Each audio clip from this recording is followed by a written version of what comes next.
Les années 1970 sont souvent idéalisées comme une époque de liberté, d'insouciance et d'une véritable joie de vivre. On pense à la musique, aux longs étés et à un monde sans surveillance constante. Pourtant, derrière cette nostalgie se cache une réalité qui nous effraierait aujourd'hui. Beaucoup de choses, totalement normales à l'époque, sont aujourd'hui considérées comme dangereuses, irresponsables ou même illégales. Les enfants disparaissaient de la maison pendant des heures, les adultes ne se souciaient guère de la sécurité, et les risques étaient acceptés comme faisant partie du quotidien. Il y avait moins de règles, moins de contrôle, mais aussi nettement plus de dangers. Personne ne parlait de mesures de protection, d'avertissement ou de devoirs de surveillance. On vivait tout simplement, souvent sans savoir quelles conséquences cela pouvait avoir. Dans cette vidéo, nous remontons le temps vers une époque où la normalité signifiait quelque chose de bien différent d'aujourd'hui. 10 choses quotidiennes des années 1970 que personne ne remettait en question à l'époque, mais qui nous laissent sans voix aujourd'hui. Certaines semblent inoffensives, d'autres presque incroyables. Et pour certaines, vous vous demanderez comment cela a pu être possible. 1. Les enfants disparaissaient toute la journée avec leur vélo. Dans les années 1970, les enfants enfourchaient à leur vélo le matin et disparaissaient. Pas de téléphone portable, pas de localisation, pas de contrôle. Ils parcouraient des kilomètres à travers les rues, les forêts et les quartiers inconnus, sans que personne ne sache où ils étaient. Les parents ne demandaient pas de localisation en direct. Ils attendaient simplement que leurs enfants réapparaissent à un moment donné. Cette liberté était absolue. Les enfants traversaient des routes très fréquentées, exploraient des chantiers, jouaient loin des adultes et prenaient des décisions qui seraient aujourd'hui jugées irresponsables. Les blessures, les chutes ou le fait de se perdre n'étaient pas considérés comme une catastrophe, mais comme une étape de la croissance. La peur n'était pas un compagnon constant, mais quelque chose que l'on supportait. D'un point de vue actuel, ce comportement semble presque choquant. À l'époque des montres GPS, des horaires de ramassage fixes et de la surveillance permanente, il paraît impensable de laisser un enfant circuler dans le monde sans surveillance pendant des heures. Ce qui passait pour une enfance normale à l'époque déclencherait aujourd'hui immédiatement une alerte, et c'est précisément ce qui montre à quel point notre compréhension de la sécurité a radicalement changé.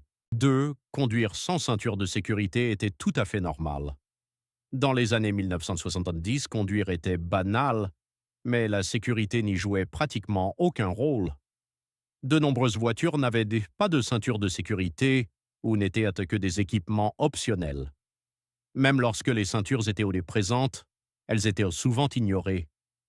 Les enfants étaient assis sans être attachés sur la banquette arrière, restaient debout pendant le trajet ou s'asseyaient directement sur les genoux d'un adulte. Personne ne percevait cela comme risqué.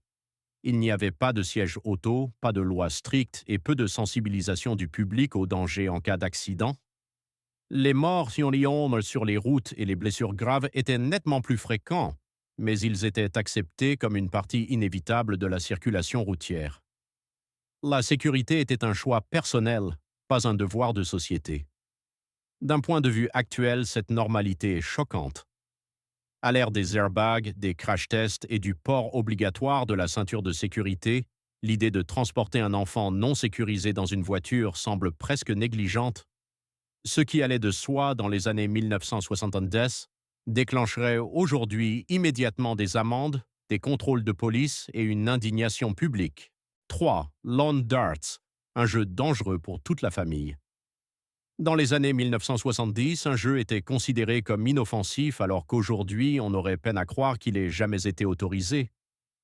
Les lawn darts étaient de lourdes flèches à pointe métallique que l'on lançait haut dans les airs pour les diriger vers des cibles sur la pelouse.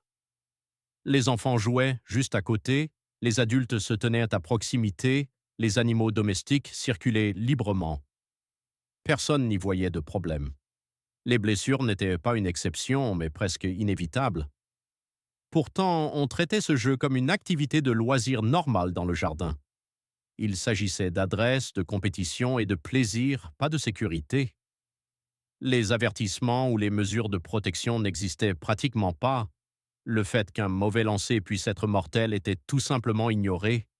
Avec le recul, cette acceptation semble incroyable, Un jouet avec des pointes métalliques acérées ne recevrait jamais d'homologation aujourd'hui. Les land darts ont été interdits plus tard, après que des milliers de personnes ont été blessées. Mais dans les années 1970, ils étaient bien le symbole de l'insouciance face aux risques, même lorsque des enfants étaient directement concernés. 4. Les médecins faisaient ouvertement de la publicité pour les cigarettes. Dans les années 1970, les médecins jouissaient d'une confiance presque illimitée. Et c'est précisément cette confiance qui a été utilisée pour promouvoir quelque chose que nous savons aujourd'hui être extrêmement dangereux, les cigarettes. Dans les spots publicitaires et les annonces, les médecins apparaissaient avec assurance et expliquaient quelle marque ils fumaient ou laquelle était prétendument moins irritante. Cette publicité donnait l'impression que fumer n'était pas seulement inoffensif, mais même acceptable sur le plan médical. Les adultes, les jeunes et même les parents croyaient à ces affirmations. Les conséquences à long terme de la nicotine, du cancer ou des maladies cardiaques étaient soit inconnues, soit délibérément occultées. Les avertissements scientifiques existaient à peine ou étaient ignorés. D'un point de vue actuel, cette pratique est troublante. Que des médecins censés protéger la vie fassent activement la promotion d'un produit mortel paraît presque absurde. Aujourd'hui, de telles publicités sont strictement interdites et les recommandations médicales sont soumises à des règles éthiques claires. L'idée qu'un médecin conseille publiquement de fumer déclencherait aujourd'hui immédiatement un scandale, mais à l'époque, c'était tout à fait normal. 5. Faire de l'autostop avec des inconnus était tout à fait normal. Dans les années 1970, l'autostop faisait partie intégrante du quotidien. Les adolescents et les jeunes adultes se postaient au bord de la route, tendaient le pouce et comptaient sur le fait qu'un inconnu s'arrêterait. Qui était au volant importait peu. On montait, on indiquait sa destination et on partait. Cette forme de voyage était considérée comme aventureuse, peu coûteuse et même comme une sorte de passage à l'âge adulte. Les parents ne s'inquiétaient même guère, les voisins n'y voyaient rien d'inhabituel, et la société faisait confiance au fait qu'il n'arriverait rien. Les mises en garde contre les dangers étaient rares, la méfiance était presque jugée excessive. Aujourd'hui, cette normalité semble presque inimaginable. Dans un monde rempli d'alertes de sécurité, de récits de crimes et de prudence constante, l'idée de monter dans la voiture d'un inconnu paraît extrêmement risquée. Ce qui était considéré comme inoffensif et libre dans les années 1970 susciterait aujourd'hui immédiatement de la peur chez la plupart des gens. L'autostop montre plus clairement que bien d'autres choses à quel point notre sentiment de sécurité et notre confiance envers les inconnus ont changé. 6. Les corps nus s'affichaient ouvertement à chaque kiosque. Dans les années 1970, les revues contenant des photographies de nus n'étaient pas un phénomène marginal, mais faisaient partie de la vie quotidienne tout à fait normale. Des magazines aux images explicites étaient exposés ouvertement dans les kiosques à journaux, souvent juste à côté des quotidiens ou des bandes dessinées. Il n'y avait pas de cache, pas de contrôle d'âge, pas d'avertissement. Les jeunes aussi pouvaient les voir ou les acheter sans problème. Ces magazines n'étaient même pas perçus comme scandaleux, mais comme un divertissement pour adultes acceptés. Des interviews, des reportages et des articles sur le mode de vie côtoyaient directement des photos de nus, ce qui donnait à l'ensemble un vernis apparemment culturel.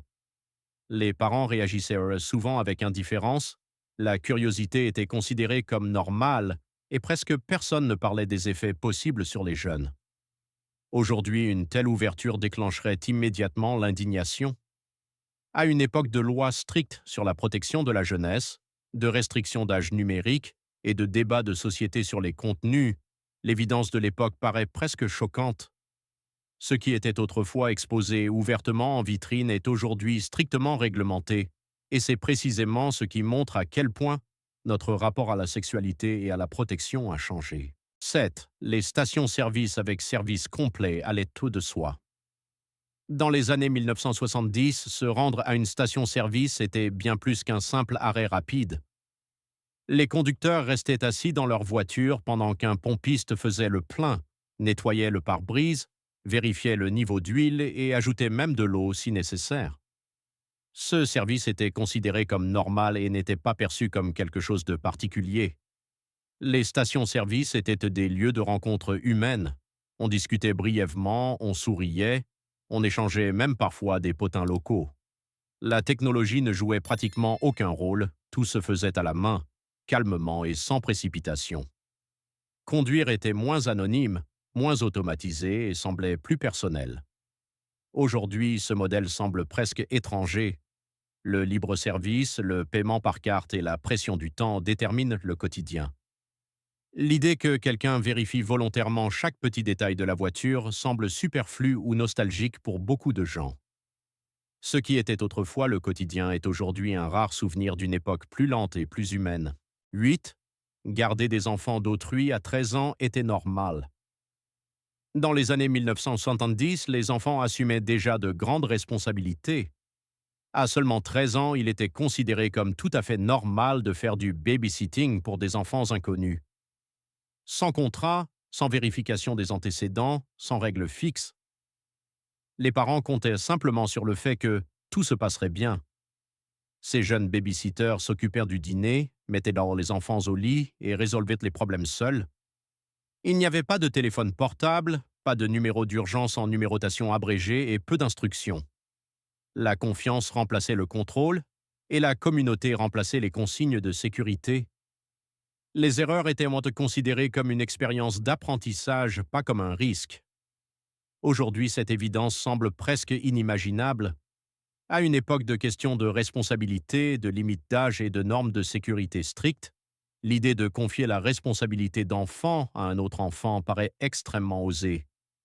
Ce qui était considéré à l'époque comme une étape normale vers l'âge adulte rendrait aujourd'hui de nombreux parents nerveux. 9. La peinture au plomb toxique était partout au quotidien.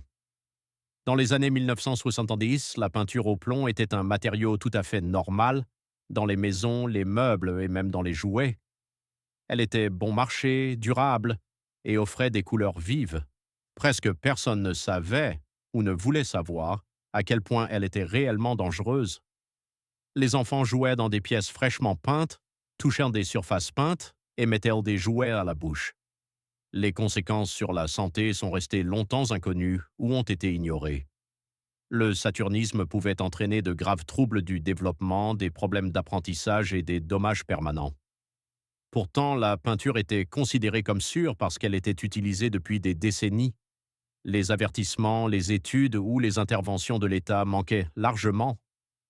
Aujourd'hui, l'idée que des enfants soient en contact quotidien avec une substance hautement toxique est à peine supportable. La peinture au plomb est désormais strictement interdite et son utilisation est considérée comme un risque massif pour la santé. Ce qui était autrefois accepté comme une partie invisible du quotidien déclencherait aujourd'hui immédiatement une alerte et rendrait des maisons entières inhabitables. 10. La télévision s'éteignait tout simplement la nuit. Dans les années 1970, la télévision n'était pas une offre disponible à l'infini.